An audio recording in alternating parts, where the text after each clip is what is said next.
الحمد لله وكفى وسلام على عباده الذين اصطفى. تر حمد صلاة و سلام رسول د رسول الله مبارک کورنۍ ژوند د سیاستوالو حکومتي مشرانو لپاره بیلګه اسوه او نمونه. حسین رضی الله عنه وایي چې ما له خپل پلار علي رضی الله عنه څخه د رسول الله د کورني ژوند په هکله پوښتنه وکړه. هغه راته داسې وویل: کله به چې رسول الله کور ته راغی خپل وخت به یې په درې برخو وویشلو. یو برخه یې د الله تعالی د عبادت او بله یې د اهل و عیال او بله برخه به یې د ځان لپاره وټاکله. بیا به یې خپله برخه د خپل ځان او خلکو ترمنځ وویشله. نو بیا به یې خاص خلک خپل ملاقات ته منل او عامو خلکو ته به یې په ملاقات کې برخه نه ورکوله. د رسول الله مبارک عادت دا و چې د ده د اوقاتو د امت د برخې څخه به د فضل او علم څښتنان خپل ځان ته غوره کول او هغوی د دین او علم په لحاظ په کټګوریو ویشلي وو. له دې څخه به چا یو حاجت درلوده، چا دوه، چا ډېر.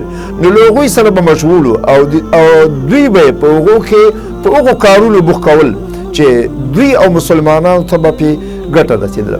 د امت په مسایلو د هغې په حالاتو کې به رسول الله مبارک دوی مشغولول او بیا به یې ویل: په تاسې کې چې څوک دلته حاضر دي هغوی د غائبینو غیر حاضرو ته زما وینا ورسوي. ما ته هغه څوک راورسوي چې ما ته خپل حاجت نسی را رسولی او جرأت یې کم وي.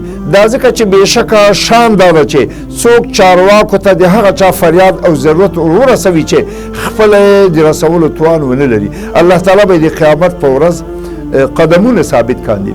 د رسول الله په وړاندې به د همدغې خبرې یادونه کېدله او له دې نه پرته به یې له هېڅ چا نه بله خبره نه منله. دوی به د رسول الله مجلس ته د خیر ښېګڼې د طالبانو په بڼه داخلېدل او بیرته به وتل او بیرته وتل به یې د خلکو د هدایت او خیر غوښتونکو په شکل و. حضرت حسن وایي چې بیا مې له خپل پلار څخه وپوښتل چې له کور نه بیروني ژوند کې رسول الله مبارک څه کول. ویل چې رسول الله به خپله په بېځایه چارو کې خپله ژبه نه خوځوله، خلکو ته به یې مینه ورکوله او له نفرت څخه به یې ځان ساته.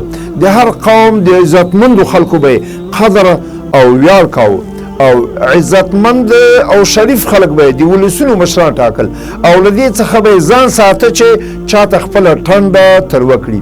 د خپلو ملګرو پوښتنه به یې کوله. له خلکو څخه به یې د ولسونو د ستونزو، غلطیو، اشتباهاتو معلومات ترلاسه کاوه.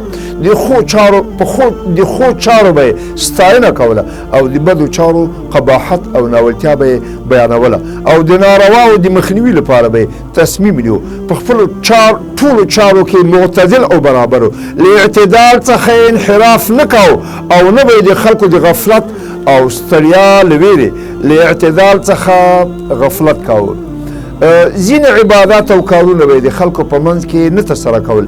د هر کار لپاره له هغه سره امادګي وه. له حق څخه به یې په خپله او د هغو کسانو هم تیری نه کاوه چې ده ته نږدې خلکو.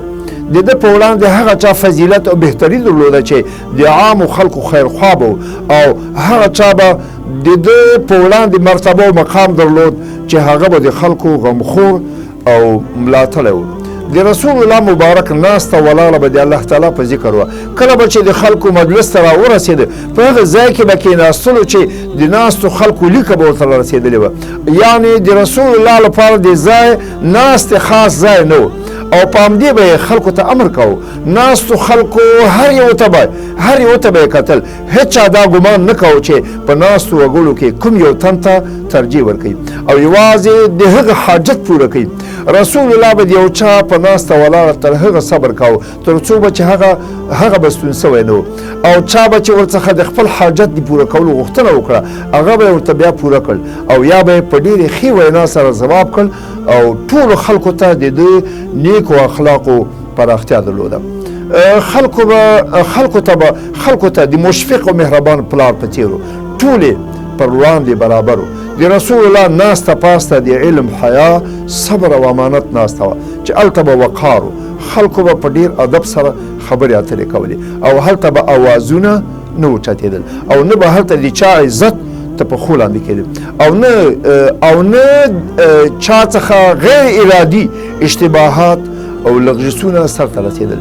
ټول خلک سره برابر هلته د فضیلت معیار تقوا او پرهیزګاري وه، هلته تواضع کمیني وه چې د مشرانو به درناوی او عزت کېده او په کشرانو شفقت، حاجتمندو خلکو ته به ترجیح ورکول کېده او د بېوزلو به ساتنه کېدله. سبحانک اللهم وبحمدک اشهد ان لا اله الا انت استغفرک واتوب